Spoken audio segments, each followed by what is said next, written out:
As a young lad growing up in Tasmania, what was the first music that really started to inspire you down there? Well, it wasn't particularly obscure. I mean, I became a Beatles nut pretty early on. I think Mum bought like a big box of like a Reader's Digest style compilation of Beatles albums, and which is pretty rare actually, because they didn't really do that very much. So looking back on it, it must have been a one-off sort of licensing thing. And, sort of devoured that. But, you know, like lots of people of my age, a lot of it was just Countdown, you know. That was, when you're a kid, Countdown was a view on the world. And it is really, really hard to imagine now, of course, you know, with kids having, you know, internet access to every song ever and the click of a mouse. But Hobart really wasn't really isolated place, you know, when I was growing up there. There was there's a little bit of independent radio, but my best mate Connor, his sister lived in Melbourne, and like when we were around, you know, 18, 19 years old, she used to send down cassettes of, you know, bands she was hearing in Melbourne and stuff like that. So it's, you know, archaic now when you think about it. What about performing professionally down there before you came to Melbourne? What was the extent of your musical involvement down there? I was actually talking about this the other day, but Hobart is, and well, I don't know anymore. I can't pretend I know what Hobart's like anymore. I don't, you know, I go back down there to visit family, but that's the extent of it. But you know, so in the 1980s, it's a very, very creative place. I think it was just sort of that size where, you know, there'd be amateur theatre companies, there'd be, you know, there were pubs that had bands playing there. You know, Tasmanians, Hobart people had to provide their own entertainment in a lot of ways. You know, there weren't that much touring. Like, bands like the Painters and Dockers used to come down regularly, and they used to love going and seeing them. And then you'd sort of have, like, the big sort of touring acts coming through. But we didn't get much sort of independent stuff. So, but there were always local pubs. So I used to play in just some of the smaller pubs, but always like on really, really eclectic bills. And that was one thing that I'm still really affectionate about with Tassie. It was more like the divide wasn't so much genres, like as in with folk pop or, you know, grungy sort of stuff or whatever. It was actually whether you played your own music or whether you didn't. And so if you played your own music, you just used to end up in these crazy bills with different sort of metal bands or whatever. But the common theme was that you all played your own songs. So you'd end up on the same bill at some little pub in West Hobart, and it'd always be great fun. Tell us about your early days here in Melbourne. I believe one of your first connections were the guys from Wild Pumpkins at Midnight. How handy was that to have that connection, guys that have gone through the transition from Tassie up to Melbourne themselves? It was it was life defining for me, really. That connection. The last share house I lived in Melbourne was with a bunch of Victorians, but who knew the Wild Pumpkins crew, and it was basically through them that I got to meet the Pumpkins, and then Deb, who was the Pumpkins lead singer, left the band at about the time that I got to know them, and they flew me over to Melbourne just as I'd finished uni, and to have a sing with them and try out with them, and that didn't work. But they said, look, you know, why don't you come over here and start playing your songs over here anyway? And Dan had a room coming up in his house, and he said, look, you know, we've got a room. If you can move over in the next month, you can, you know, you can live at my place. So, you know, it just, you know, within about 10 weeks of finishing uni, I found myself living in Melbourne and sort of embarking upon a, you know, pot-smoking music career, possibly in that order, you know. Yeah. I'll talk a bit about your songwriting. Local references have always been a big part of your songs. Is it your environment and your surroundings that inspire you the most when writing? Well, I think so. Well, I think very much initially it was a calculated thing, actually. It's just that, we used to hear songs about Melbourne or Sydney or, from St Kilda to King's Cross and stuff. And those sorts of mainland references in Hobart, you may as well been, in a lot of ways, you may as well have been singing about New York or London, They were very foreign, very exotic, exciting places. And so to sing about Hobart was... It was sincere, but it was also taking the piss a bit. It was sort of like, people. Not everyone really liked it, to be honest, hearing songs about Hobart, because it was way too mundane. So yeah, but I mean, I guess I tried to write songs that had some relevance to people. So I guess I could only write about what I knew as far as that goes. Are you one of those songwriters that always has their songwriter's radar up and about? Like, are you one of those writers that always has a notebook handy for ideas as they come? No, I've never done that. Possibly that's a pity, but I actually doubt it. I think it's the little phrases or the little moments that you actually remember without having to jot them down that probably are the most resonant anyway. So I think it's actually a good filtering thing. I think I've never even same with melodies, to be honest. Like I've never I haven't got like thousands and thousands of cassettes or files tucked away with little bits of melodies and stuff. It's basically the tunes that I remember through playing over and over and over that are the ones that I've decided worth persevering with. Do you edit heavily when you're writing? No, not especially. I think it's more a case of breaking the seal. So there might be like 2 or 3 phrases that you want to build the song around or an idea around it, and it's more fleshing them out, which can take the time. So yeah, having a couple of ideas is the hardest bit of it, really. A couple of good ideas, and then just something to work around. But I don't. And then possibly with the earlier songs too, it's something I should have done a bit more. There's a lot of very busy sort of wordy songs in there that could maybe have been gleaned a bit, but it's the way they are. Now, the Shirts and Skins compilation a while back was a great way for people to catch up on your earlier work who may have missed you first time around. It must have been a great feeling for you when you were approached by Kendall to have that, give those recordings another life. Oh, absolutely. And, I'm extremely grateful for Chris Crouch at Candle Records for asking me. For such, minor, obscure work to be actually compiled was very flattering, I guess. So, yeah, it was terrific. And it was good to, have another listen to them in that sense, too. I didn't...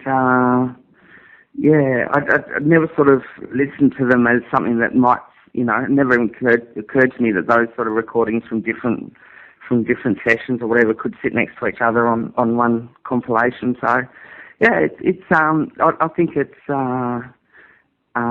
hit and miss, and that was the good thing about putting them together too. But I think I was pleasantly surprised with some of them and. Confirmed with my doubts about others of them, so it was good like that, I guess. Now, included in that compilation are tracks from your final solo show, and from the sounds of that recording, you don't sound like someone who is tired of the solo performing process. It's still an enthusiastic performance. What triggered the step away from the live work, from the solo work, I mean? I think I was just...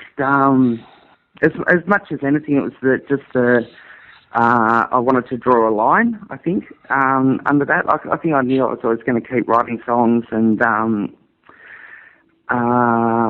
keep singing and all that. But I and as I said at the time, I think I liked the way bands could break up. Bands could say, okay, this is a body of work that we've done, and that's it.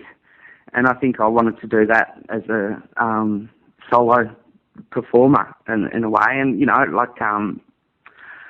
I just wanted to say, yeah, this is it for now. Or I guess this is the batch of work I've done, and let's leave it at that as far as that goes. But that was a good.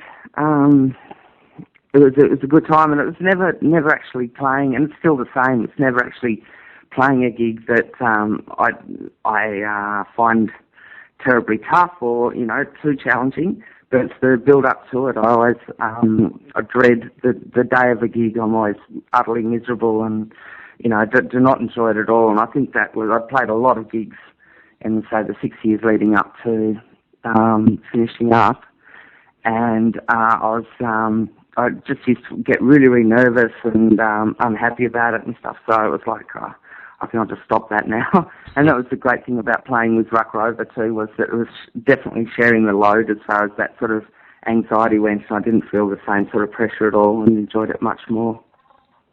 In various articles and reviews that I've read on you, I've seen you compared to other artists ranging from Billy Bragg to Skyhooks even. Are you comfortable with those sort of comparisons?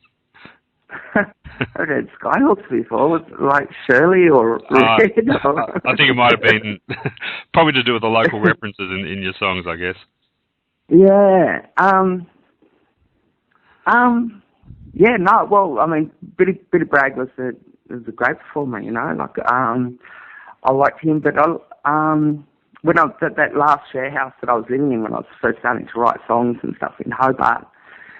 There was a guy called Patrick Fitzgerald. His records used to get played in that house a lot, who was actually a bit of a precursor to Billy Bragg. He was sort of like the late 70s, sort of like a punk, sort of folk punk kind of guy who I've probably, played a lot more like him than Billy Bragg. But obviously Billy Bragg was a very famous sort of solo performer at that time, and so those comparisons came. But yeah, I guess, Skyhooks is great. I'll absolutely run with that. I'll take that for sure. Actually, I remember Patrick Fitzgerald. I don't know whatever happened to him. He sort of just vanished, hasn't he? I think he up and moved to New Zealand of all places. So he's on the other side of the world now, and he must be like about 60, I guess. Mm. And but yeah, he that album of his that I used to listen to over and over was Grubby Stories, which is just like, if you can find it, it's absolutely wonderful record. Really, really great record, and that was a huge influence, yeah. Humour has always been an important element in your work too. Have you always made a point of maintaining that humour in your writing?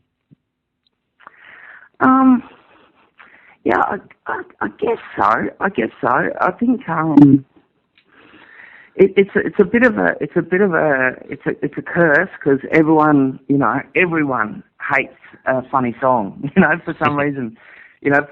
People don't seem to mind hearing them, but my God, they hate them afterwards for some reason. So you have to be careful with humour and comedy because they're loathed for some reason.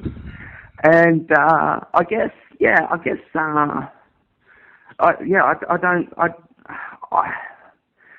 just see it as just one of the colours on the palette. To be honest, I don't think it's any more or less significant than tragedy. It's just one of the parts of the human existence, and there's no reason to embrace it or no reason to avoid it. I think it's just there, and I think to avoid it for the sake of avoiding it because people hate comedy is silly. I don't see why you should. I think it's just as much a part of the way people talk to each other. And I think conversation's as good a gauge of what should be in lyrics as anything. And people make each other laugh when they talk to each other. So why can't song lyrics contain that sort of element of communication? Yeah. Talk about Ruck Rover. Did you really feel a need at that time to get yourself involved in a band situation? I guess to put it in footy terms, to be a team player rather than the front guy. yeah, and I think I mean, as much as anything, for me, like in terms of what I like to listen to at home, Ruck Rover was that sort of band, you know. Like it was, I mentioned the Painters and Dockers before, but you know, I used to, you know, love those early Hoodoo Gurus records and you know, the Huxton Creepers and all that fantastic sort of Aussie sort of pub pop stuff. Was what, you know, I used to listen to in Hobart, and used to love going to see those bands, and you know, the Fish on West Reject and all that sort of great sort of energetic pub pop stuff. Was just so exciting, and you know, for our for all the, you know, lack of any interest or success that Ruck Rover had, I reckon we were a really good sort of example of that sort of pub pop rock sort of stuff. And it was great fun to play. It was such fun to be in that kind of band, because I'd always wanted to be. So, yeah, but definitely the team thing too. A terrific bunch of fellas, and Stan was, you know, one of the first friends I made when I moved over to Melbourne. So, you know, we'd known each other for a long time, and I've always, you know, really respected his songwriting. So to actually write songs not with him but alongside him was great fun as well. So it really did become the band you wanted it to be. The end result was a pretty close match to the original blueprint. Yeah, I think again on our best moments. Yeah, I think there were definitely some moments better than others, but on our best moments, absolutely. I really there's one record we made called Good People's Highway, which I'll take a bullet for. You know, I reckon it's one of the best sounding things. You know, it's just a really good record, I reckon. It's got really good songs, and I just enjoy listening to it. I think, you know, out of anything I've done solo-wise or with Ruck Rover or anything else, that record, Good People's Highway, is the one I'm proudest of, I think. And sharing songwriting duties in that band, do you think you came out the other side a better songwriter yourself for it? Oh, absolutely. Yeah, for sure. And also with Mikey taking on that role of, you know, he was obviously bass player and doing harmonies and stuff, but he was recording us as well towards the end, and seeing how Mikey worked as well. So, yeah, definitely playing someone else's songs is the healthiest thing for your own songwriting, I think. You know, you observe. Everyone's got their tricks. Everyone's got their little hooks they like to put their coat on, and, you know, getting to know someone else's tricks and someone else's style and stuff so intimately as you do when you're in a band with them is incredibly healthy. It's a really, really good thing, and I'd like to do more of it. I've always enjoyed playing someone else's songs. So, in terms of overseas interest, did you pursue that at all with Ruck Rover? No. Well, you know, Ruck Rover was coming along just as sort of the online, sort of Candle was doing the online sort of selling stuff. And apparently there's about half a dozen people in Estonia who really, really liked us. But that was about it. That was about it. So, you know, we never got to Estonia. Mm. So was there a defining moment when you knew it was time to return to solo work? So what was the initial catalyst that got you back there? There were a couple of songs on the last Ruck Rover album.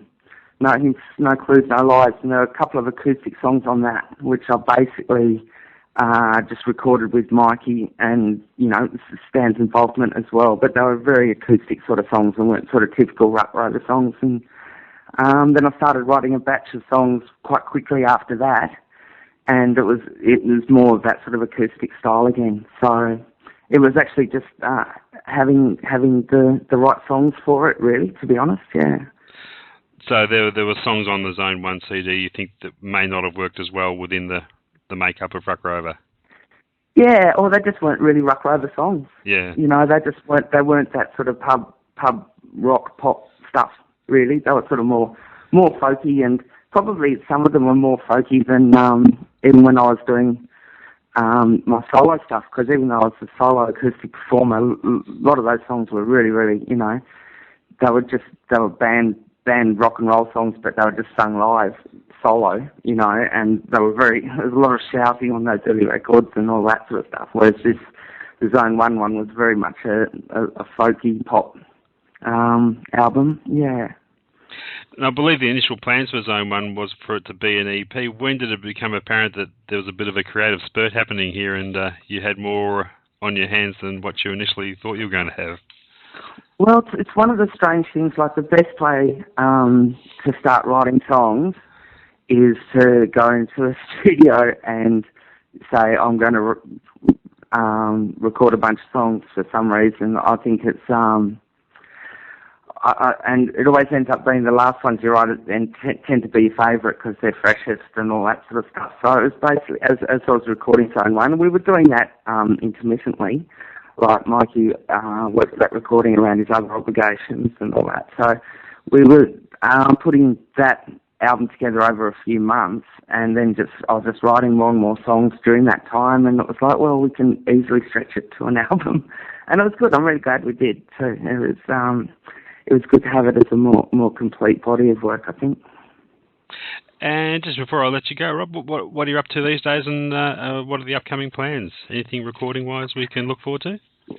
Yeah, well, I can't believe it's been 5 years since Zone 1. Like, it's absolutely stunning. But yeah, look, I'm living up in Sydney these days, and have been. I'm very fortunate, and I've got sort of a very loose arrangement with a pub where they give me a call every few months and say, oh, do you want to come and do another gig? So it's actually a very, very low stress, very easy arrangement. So I'm gigging occasionally in Sydney and collaborating with a guitarist and singer called Emma Driver on a lot of songs too. So we've got a batch of new songs there, and it's just, again, a case of fleshing them out and getting a few more songs together, I think. And then the plan is to record next year, but we'll see what happens, John. Terrific. Well, Melbourne's loss is Sydney's gain. We certainly hope you don't forget us down here. We never would, and that's very kind of you to say so. Hey, thanks for all the wonderful songs over the years, Rob, and we'll look forward to hearing what you're working on at the moment. We'll keep our eyes and ears out for it. It's been a pleasure, John. Thanks very much for the call. Thanks for taking the time out. Thanks a lot, Rob. Bye. Bye.